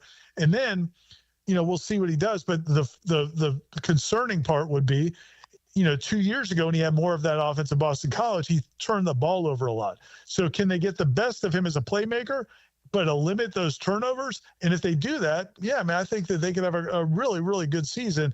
If he turns the ball over a lot, now all of a sudden you bring, I think, 6 wins, back into play. What was the reaction, Ira, of the Florida State fan base after he said what he said about Alabama that opening weekend? Most people were not happy about it. I think most FSU fans at this point are just kind of hoping that Florida State can kind of roll under the radar. Listen, I think if you're a college football fan, the only thing worse than having a bad team is having a bad team that talks a lot. I just think back to the early 2000s when things started to slide under Bobby Bowden, and the players would say, we got to get our swag back, and we need to get our swag back. And the fans would be like, just stop talking about your swag. How about complete a pass? How about block somebody? How about don't jump off sides? And so, I think the fan base, this was not the time for them to get behind a player talking smack. They might have loved it if Jameis did it. They might have loved it if Winky did it. They're not really in the mood for it right now. But at the same time, I think most people realize that that's probably not going to have a huge impact on the game. Alabama was going to try hard no matter what. You may have to eat more crow afterwards if you lose, or certainly lose badly. But I don't think people are going to hold it against them, but they didn't love it. As far as the overall roster outside of Castellanos, I know Darrell Jackson's obviously a stud in the middle of that defensive line. They've certainly brought in a lot of people out of the portal in the last couple of years. How would you assess the roster as we enter camp? It's not where it needs to be. It's a whole lot better than it was last year. I just think, especially on the offensive side of the ball, that's where the difference is most stark. I think the offensive line, I think you've upgraded just about across the board on the offensive line. They brought in 4 transfers, and they have a 5th transfer who came in last year but only played a few games before he got hurt, Richie Leonard, who originally played at Florida. You brought in 4 transfers, 2 of them from SEC schools, 1 of them from Wake Forest, and 1 from UCF. So he's played in Gus Malzahn's system. That group should be a whole lot better. I think Castellanos is going to be an upgrade because he's a playmaker. And then you have much better receivers. I mean, Deuce Robinson from Southern Cal, Squirrel White from Tennessee. I mean, he caught over 60 passes a couple years ago. Deuce Robinson's a 6'6" kid that can really run. Their receiving core was just pedestrian, but maybe worse than that last year. So across the board on offense, I think they're much better. Defensively, there's some more question marks. They're relying a little bit more on guys that haven't been quite as productive in the past.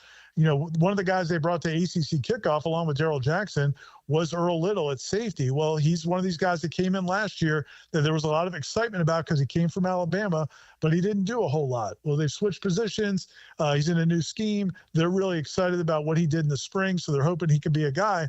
But again, he had like 14 or 15 tackles last year. So they have a lot of guys like that they're excited about, but we don't have as much proof on paper as we do on offense. Final moments, Ira Chauffel of WarChant.com. Ira, as we wrap up, you look at the schedule, right? Obviously, Alabama to start, games against Clemson, Miami, and Florida. Those are the 4 problems or problematic games. Yeah. Outside of those 4, Ira, I think it's manageable, right? I mean, I think Florida State, you could argue, might be the favorite in the remaining 8 games. Certainly in most of them. I mean, you're around the team, like I said, as closely as anybody. What's your expectation for this team as camp opens? I think that's fair. I mean, those 4 games are largely going to determine what kind of season they have. You know, if they can play well and maybe steal one of those or 2 of those, that would be a dream season at this point. If they're not competitive in those games, that'll be the big problem. And that's, you know, and again, that's where I get back to if it's 7-5. Well, if you are not competitive in any of those 4 games, now we got problems, because then on top of that, you've lost to somebody else. I do think they'll be favored in just about all of those other games, but there are also several games that are losable. I mean, they never play well at NC State when they're good. They got to go there on a Friday night where it'll be rowdy as hell, and that could be a tough place to play for them. Even their first road game is at Virginia about a month into the season. That's a team with 30+ new transfers, a new quarterback. So you know, after last season, it's hard to say any game is not losable. So you see these losable games out there, but yeah, they should be favored. They'll have a better roster, I think, in probably 7 or 8 of those games. Now the question is, can they hold serve in all those games and then maybe even knock off one of the big 4 that they have? Then now you're talking about, okay, people would start to feel good again about Florida State football. But if you lose all those 4 games and they're not close, even if you go 8-4, I think there's going to be people still feeling like, man, you got a long way to go. Ira, tell the Seminole fans here in Jacksonville about warchant.com and the coverage you guys will have as camp opens up over there in Tallahassee on Wednesday. Thanks, Ryan. I appreciate it. Yeah, we're now part of the On3 network, but also On3 just kind of merged with Rivals. So if you have a subscription to a Rival site, now that's an On3 site, you can read all of our content. So even if you're a Florida fan or Georgia fan and you don't even love the Noles, but you want to read what's going on, you can come to warchant.com and your login should work. You can read the message boards. You just can't post on them. You can't troll the FSU fans. But if you're an FSU fan looking for Florida State coverage, you want to see what this new team's all about, new roster, new coaching staff, come to warchant.com. They always have a $1 free trial that'll give you a taste for the first week or so. And we'd love to have you. Love more voices on the message boards, and looking forward to the season. Ira Chauffel, one of our favorites from warchant.com. Ira, enjoy the start of camp over there in Tallahassee. We'll talk soon, pal. I will, Ryan. Take care. Golf courses, beaches, and nonstop sports talk. Amazing, isn't it? No wonder so many people like to live here. This is a wonderful thing. 1010XL, Jack Sports Radio. Bueller. Stay cooler with Bueller. Hey, buddy. Why so glum? Stinky ice cubes, Jason. It's all downhill from here. What? The tap water at my place smells kind of funky. Funky tap water makes funky ice cubes. I meet a nice girl, invite her back to my place for a cocktail, and blow my whole romantic gesture with a mojito that smells like dog's feet. Wait, I can totally make you way cooler. I'm not taking your charity ice cubes, Jason. I have my pride. Your pride is safe. Our plumbers can be at your house the day you call and install a whole home water purification system. Water tastes better, dishes come out cleaner, even your hair feels better after you shower. Ooh, the ladies love a man with soft hair, don't they, Jason? Life moves pretty fast. If you spend every day worried about the water in your own home, you could miss it. Stay cooler with Bueller. Visit BuellerAir.com. Hello, First Coast. I'm sure by now you have seen our bright green GFL trucks and containers throughout the greater Jacksonville area. We're an industry leader in solid waste and would love the opportunity to earn your business. We're committed to customer service, reliability, and have an unwavering focus on safety. Whether commercial or construction, let us haul your waste away. Call 904-760-5880 to get a quote today from GFL, Green for Life. Make a statement this summer with luxury. Experience the art of progress at Jenkins Genesis of Northeast Jacksonville. Choose the sleek and powerful G70 or the versatile and refined GV80 SUV that's designed to elevate your journey. Enjoy exclusive summer offers and flexible financing. Showroom on Atlantic Boulevard or learn more at genesisofnortheastjacksonville.com for all life's journeys. Jenkins Genesis of Northeast Jacksonville is here. Welcome to the family. Offers subject to change. See dealer for details. The playoff-bound Jacksonville Jumbo Shrimp are in full swing at the newly renovated VyStar Ballpark. Your home for affordable family fun. Tickets start at just $5. fireworks after every Friday home game, and kids round the bases after Sunday games. Log on to jackshrimp.com for tickets and details. Jumbo Shrimp Baseball, affordable, family, fun. If you missed it, get it on demand. And you send those out on the line. Find your 1010XL favorites where you find podcasts and at 1010XL.com. Channel 5, Duck Rooter Plumbing, Septic and Air Conditioning. Summertime is busy with graduation parties, summer barbecues, festivities, family gatherings. The month of July, National Carpet Cleaning Month. So Zero Res is offering $45 per room of carpet clean and 20% off air duct cleaning services as well. Schedule your appointment at ZeroResJacksonville.com or call them 287-5727 and ask for the 1010XL special. Zero Res, spelled backwards or forwards, it spells the same. Zero Res. Zero Res. You've got a lot on your plate. The last thing you need is car trouble. At Maxie's Mechanics, we help you keep your cars, trucks, and SUVs running safely. Visit MaxieAutoRepair.com today for honest service, reliable repairs, and peace of mind for you and your family. New and pre-owned firearms are in stock at Beach's Jewelry and Pawn in Jacksonville Beach. Want a new sidearm or rifle? Brands like Kimber, Smith & Wesson, 6 Hour, Beretta. No lines, no hassle. Only at Beach's Jewelry and Pawn in Jacksonville Beach. Lucas Tree Service is a certified arborist and a local family-owned business with over 45 years of experience. They specialize in tree removal, trimming, and stump grinding for both residential and commercial properties. Get prepared for storm season and receive top-notch customer service from Lucas Tree Service, 904-241-3533. Online at lucastreeservice.com. Frank Frangie here for Coil Fencing. Jacksonville is full of memorable sports moments. Remember Hal Sutton when he famously said, "Be the right club today"? Well, that's what Coil Fencing delivers. The right fence today. And they've been delivering the right fencing for both commercial and residential properties for nearly 100 years. If you're in the market for a new fence, call Coil & Sons today at 904-356-4821 or visit coiljacks.com. That's COYLE Jacks.com. Hi, folks. Jason Parker here with Performance Painting. Ever wonder what to do with leftover paint that you don't want? Here's a few options. Paint can be placed in the regular trash if it's dry. Simply stir in kitty litter to a thick consistency. Then wait a few days with the lid off till it dries. Also, if the paint is good, there's many charities or churches that would love to have it. If you'd like more tips or have a project, we'd love to help. Go to performance-painting.com. Performance Painting. Repair, protect, preserve. Performance Painting. As a Florida homeowner, you're no stranger to mosquito problems. And although it's tempting to use DIY methods to get rid of them, mosquitoes are relentless. That's why it's important to enlist the help of the mosquito experts at Florida Pest Control. At Florida Pest Control, we offer specialized treatment solutions that are effective against mosquito infestations and are committed to keeping our customers protected year-round. For your free quote, give us a call or visit flapest.com today. Florida Pest Control, your local mosquito control experts. 1010XL is presented by Farah & Farah, exclusive injury law firm of the Jacksonville Jaguars. Protecting you and your family. Call 396-5555, Jacksonville. Now, the Cool Down with Donovan Air Electric and Plumbing. Keeping Jack's cool since 1987. Back here on 1010XL and 92.5 FM in the city of Jacksonville.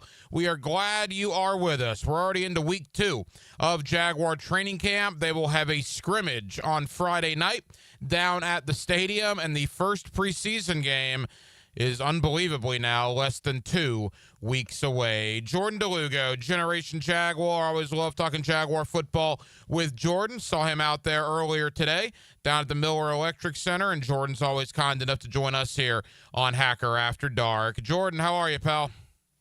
Hey, football is back, right? We got, obviously Jags not till next week, but preseason football back this week. The pad's back on today, so it's getting there. We're almost there. Yeah, Hall of Fame game Thursday night up in Canton, Ohio, and then preseason week number 1 officially will kick off next Thursday. All right, Jordan, we are the second week, 5 or 6 practices in to Jaguar training camp. Your initial thoughts, a mile-high view at first, what you've seen so far since the Jags open camp. Yeah, there's a lot of different directions you can go with so much newness, whether it be from the coaching staff down to some of the new players, whether it be free agents or draft picks. But I think I've seen a lot of intentionality with the timing and the efficiency of practices. I think I've heard a lot more detailed, specific talk of, ways that you can be intentional with your coaching and trying to get players to be able to execute at a higher level within the schemes that you're coaching on either side of the ball. So I guess I would say intentionality and efficiency with timing are the two things that have stood out to me the most. And that might not be like the most exciting thing for all fans to hear, but like when you really look at things from a big bird's eye view, I think that's been the biggest difference so far. Jordan Dugo of Generation Jaguar. Again, very early in the process. The pads have just come on, so it's kind of hard to assess a lot of what we've seen out there so far. But first and foremost, your initial impressions on Trevor Lawrence so far at training camp. Yeah, I think Trevor Lawrence, actually, the last 2 days have been his best 2 days of camp so far. And I am unfortunately tracking all the stats for Trevor throughout camp this year because it is a new offense, a new system, a year in which so many people kind of have Trevor Lawrence under the microscope after dealing with injuries the last couple years, not have going quite the way Jaguars fans and people around the league maybe expected. But I think Trevor is progressing in the offense. I think that he's, again, put together his best two practices, the last two practices. And by no means did he struggle greatly in the first few, but I think it's getting cleaner. Liam Cohen talked about today, this was probably his best day from a footwork standpoint. And when they talk about the footwork, it's about getting your feet in the right spot to release the ball within the rhythm and timing of the progression. And that's one of those kind of like little things that you talk about, the intentionality of the way they're coaching, much more intentional than the previous regime. That's one of those little aspects of that kind of has shown through. And he was really clean today. Only 9 pass attempts, but he completed 7 of them. And the 2 that he didn't complete, one should have been an interception by Darnell Savage, which was just a shot down the field to Brian Thomas Jr., and the other was just a miscommunication. So I think you've seen Trevor Lawrence very accurate the last few days with the football and on time. And to me, it seems like he's very comfortable in this offense, but he's still continuing to grow. He's very comfortable with the coaching he's receiving, and he's excited about it. Jordan, we read stuff into everything this time of year in training camp, and I don't even know if I have to read into this. I think it's pretty apparent that right now Tank Bigsby is the starting running back on this football team. Yeah, that's an interesting one. It does seem that way in terms of just like the way the reps have been divvied up in the team portions of practice, but it'll be fascinating to see how it plays out. I do think, Tank has looked very good running the football. And today with pads coming on, I thought that continued and maybe shows up even a little bit more because of his physical running style. I think he's been very impressive. I think the run game as a whole has been pretty impressive so far, but the way I look at the Jaguars running back room is it's clearly Tank Bigsby and Travis Etienne as your lead backs. I've said throughout the summer, it wouldn't surprise me if Tank Bigsby leads the Jaguars in rushing attempts, but if Travis Etienne leads them in total touches, right? I think they're both going to be on the field a lot. I think Travis Etienne is going to be much more involved in the passing game than Tank Bigsby. So that's kind of where I'm at. And that's kind of what I'm seeing still so far. Cause like you see every drill where the quarterbacks are just working, positional drills. Travis Etienne is with the quarterbacks catching passes. So that's kind of what I'm expecting. And I don't think anything's really changed there, but I'll tell you what, Tank Bigsby has looked really good. Couple of more for Jordan Dugo of Generation Jaguar. Jordan, this hasn't been so much a media thing, but a fan thing. I see a lot of fans on social media, and I'm sure you see a lot of it as well, talking about Travis Etienne. Will he even be on the roster? Are the Jaguars going to trade him? Look, something could potentially come up where a team has an injury and a team contacts Jacksonville, and even if that happens, I don't know if they would, but I don't believe that they're shopping Travis Etienne. I think as it sits right here in the later part of July, heading into early August, Travis Etienne's going to be on this roster unless something unforeseen happens in the next month. Yeah, I mean, to me, there's no way he would be the player that works with the quarterbacks the most if they weren't planning on keeping him around, right? Like that player over the last couple of years had been Evan Ingram, one of the key pieces to the offense in the passing game. I think the Jaguars are viewing Travis Etienne as a key piece. And yeah, if there's an injury somewhere and some team comes along with like an offer they can't refuse, maybe, but it would be surprising to see a team really come with a big offer for Travis at this point, going into the final year of his rookie deal. So, yeah, I think that Travis is going to be a big part of the offense. Yeah, I don't know why that narrative is out there with the fan base, but for the here and now, I'm just going to tell you, you probably need to stop that narrative because, like we said, unless something unforeseen happens, Travis Etienne is going to be here and needs to be here. The Jaguars are going to be a better football team with Travis Etienne than they would be without him, at least in my opinion. To the wide receiver room, Jordan, obviously Brian Thomas Jr. Had one kind of so-so practice. When was that? That was Sunday? Friday, I believe. Friday, yeah, it was Friday. And he's come back with some pretty good practices the last couple of days. Obviously, all eyes on Travis Hunter. We'll get there, but what have been your impressions of BTJ so far? Yeah, I think that his start to training camp this year has been more impressive than it was last year. I think that he is, more, I don't know if I would say mature, but more comfortable, right? Like you come in to the NFL, you've had all this draft stuff you have to do all off season, and there's just a lot of unknowns, but he knows his quarterback now.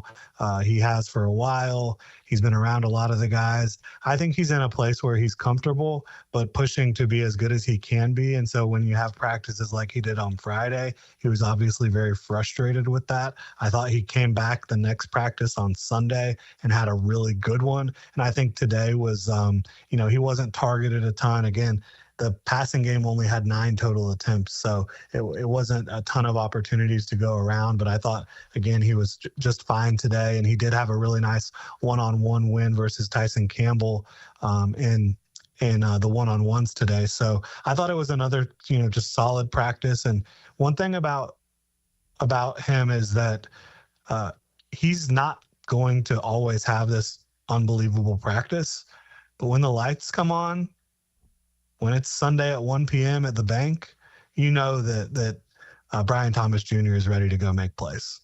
There's absolutely no doubt. He's probably a top 10 receiver in the league right now. Who knows where he'll be once this season comes to an end. All right, Jordan, Travis Hunter. Couple of days on offense, then a couple of days on defense, now back to offense. I got to tell you, man, the 3 offensive practices that Hunter has been on that side of the ball have been more crisp than the days he's been on defense. I don't think there's any doubt about that. What are your thoughts? 100%. There's no question about it. And part of that is when Trevor Lawrence has targeted Travis Hunter in the team portions of practice, Travis Hunter's caught everything thrown his way. He's been in the right place when he's supposed to be there for the most part. I think every single time Trevor has targeted him in team practice outside of like one, it's been a completion.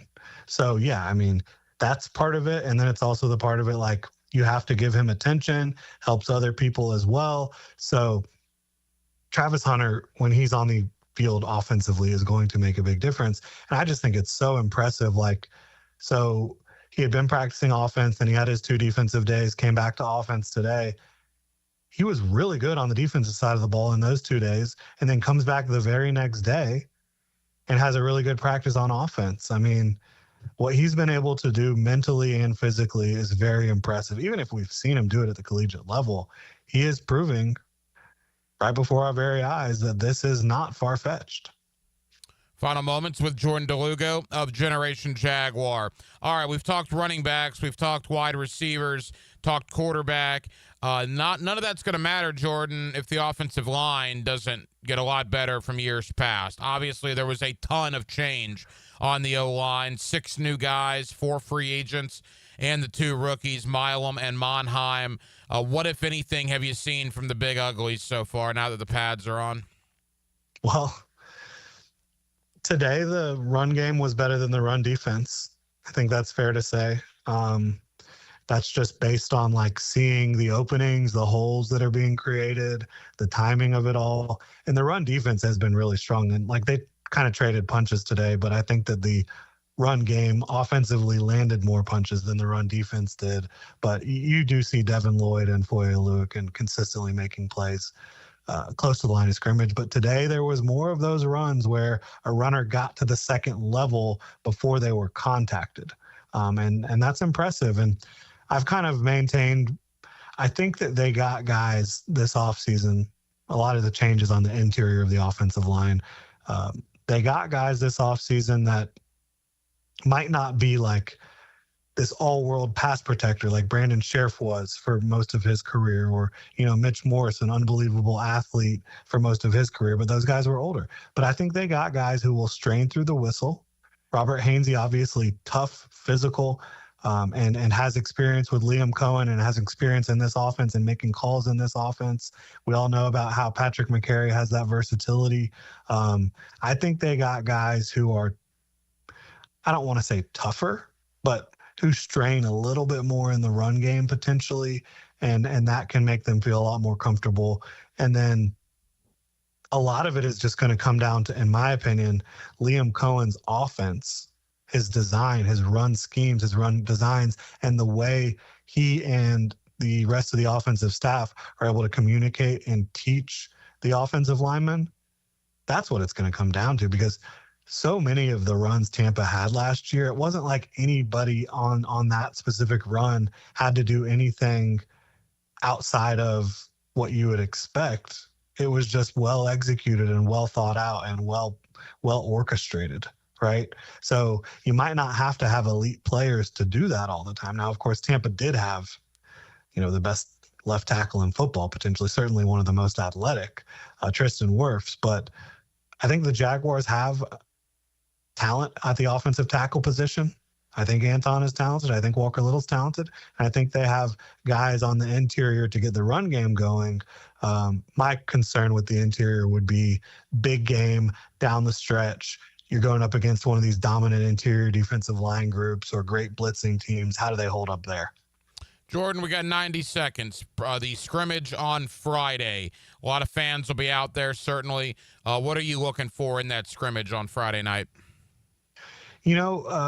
Obviously the lights are on.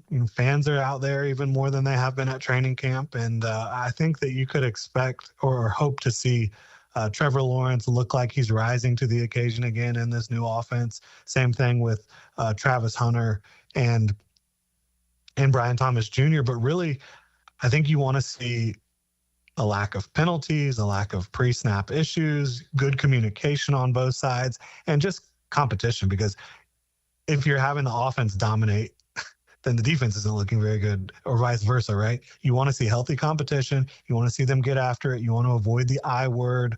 But I think if both sides are trading punches a little bit, so to speak, as I mentioned, then that's when you're in a really good spot. And if you're not seeing the mental or physical mistakes. Jordan, to the Jaguar fans listening right now, Generation Jaguar, you're out there every single day at training camp. The coverage you guys have over there on the website and certainly your YouTubes and podcasts. Yeah, like you said, you can check out genjag.com. You can see all the videos there. You can go to your favorite podcast platform. You can check out YouTube at GenJag and see all of our coverage. But right now it's heavily, obviously, training camp focused. We are going to talk a little bit about the Buster Brown injury and what that potentially means moving forward. But yeah, you can find all the coverage on YouTube. Jordan Dugo of Generation Jaguar. Jordan, thank you for the time. Appreciate you. I'll see you out there at the Miller Electric Center. Absolutely. Thanks so much for having me on. And thank you to Jordan Dugo, Generation Jaguar, for joining us tonight here on Hacker After Dark as the Jaguars now wrapped up their 6th practice of training camp earlier today. They will have the day off tomorrow. They will be back on the practice field on Thursday, and then they will have the scrimmage on Friday down at the stadium. And then a week from Saturday is the preseason opener against the Pittsburgh Steelers. Pretty crazy to think the Jaguars will play a preseason football game in just 11 short days. So we certainly spent some time on the Jaguars. Obviously, we spent some time on training camp. Spent some time on Florida State as well. The Seminoles start their camp tomorrow over in Tallahassee. A lot of new guys on the staff, a lot of new players via the portal, trying to pick up the pieces from what was a 2-10, just absolute nightmare in 2024 as Florida State begins that journey tomorrow as they begin fall camp. Well, that will just about do it, man. It has been a very, very busy Tuesday night edition of Hacker After Dark. We certainly appreciate you guys hanging out with us here on 1010XL and on 92.5 FM. We have a ton of people to thank. Again, Jordan Dugo, Generation Jaguar. Always enjoy the conversation with Jordan. He joined us this evening. Ira Chauffel, warchant.com, over in Tallahassee, previewing Florida State fall camp. Thank Ira always for joining us here on Hacker After Dark. Coach Gerald Ingram, who will be joining Leon Searcy and myself this year on the 5th quarter. Of course, the head coach, Dave Campo, will still be on periodically, but the head coach is moving back to Dallas to be closer to his kids and his grandkids. We're going to certainly miss the head coach, but we're glad to have Coach Gerald Ingram stepping in. 18 years as a running back coach in the NFL, 28 years of coaching experience overall in the game of football, both college and the NFL. And we're looking forward to Coach Ingram being with Leon and I on the 5th quarter this season. And also our Jaguar training camp one-on-ones. I had the opportunity earlier today to catch up with Jaguar tight end Brenton Strange. Also had the opportunity late last week to catch up with Jaguar running back Tank Bigsby. I wanted to play both of those in the same night because a lot of expectations on both guys, both Bigsby and Brenton Strange coming into year 3. Both will have massively expanded roles, presumably, here in 2025. So, again, thank you to the Jaguar PR staff always for bringing us these one-on-ones, and certainly thankful we could bring you one-on-one conversations with both Tank Bigsby and Brenton Strange tonight here on Hacker After Dark. We will be back tomorrow night on a Wednesday, and we will do it all over again beginning at 8 o'clock. Dylan Denmark was your producer tonight. Dylan, great job as always. I'm the hacker Ryan Green. And again, Jacksonville, thank you